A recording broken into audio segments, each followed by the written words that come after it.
Assalamu alaikum and good evening to everyone present here. My name is Preeti Sethi.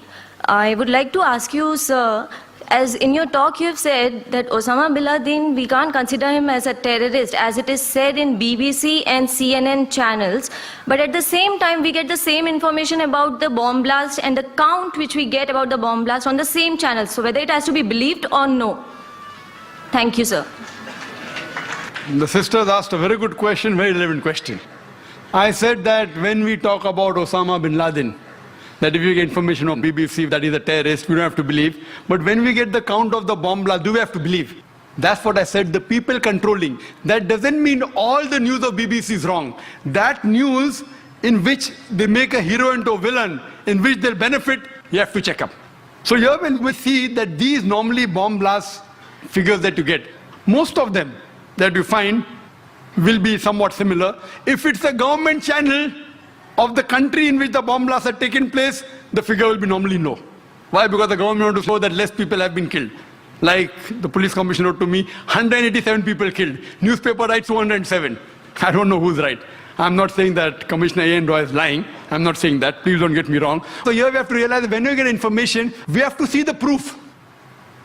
When we see the proof about Osama bin Laden, even on the channel, it is mentioned prime suspect, sister. Prime suspect. Prime suspect. Do you know, if you go to the website of the US Department of Justice, Info Police, that gives the list of the terrorist organizations. Terrorist organizations. 43, 60% are Muslim. Can you guess which is the most popular terrorist organization? Can you guess Muslim terrorist organization? Can you guess? No, sorry. Which is the most popular Muslim terrorist organization? Al-Qaeda. You don't get a prize for that, very easy. Al-Qaeda. According to the US Department, you know how many attacks? How many attacks? Ulfa, 749 attacks. Al-Qaeda, only 28. Out of that, 26 alleged, 2 Al-Qaeda claims they did it. According to the site of US Department of Justice, Al-Qaeda claims, all alleged, not a single proved. Even on the official site of US Department of Justice, not a single attack of Al-Qaeda has been proved. I'm not here to support Al-Qaeda. You know, when Yohan Redley went to Afghanistan, she was arrested by the Taliban.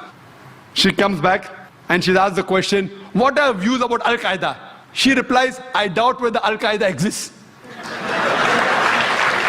So sister, what I'm trying to tell you, that when we get the information, if you are a man of the media or a person of the media, you can realize and you know that this information mostly will be correct, this has to be checked up. So what we have to realize that it is suspect, prime suspect, prime suspect. Even on CNN and BBC, even though they say it's a prime suspect, they're treating him as though he's a culprit. Can you go and kill thousands of Afghans only because of a prime suspect? Not even proved.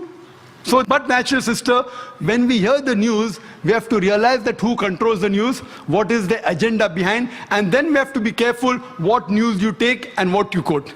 Hope that answers the question, sister.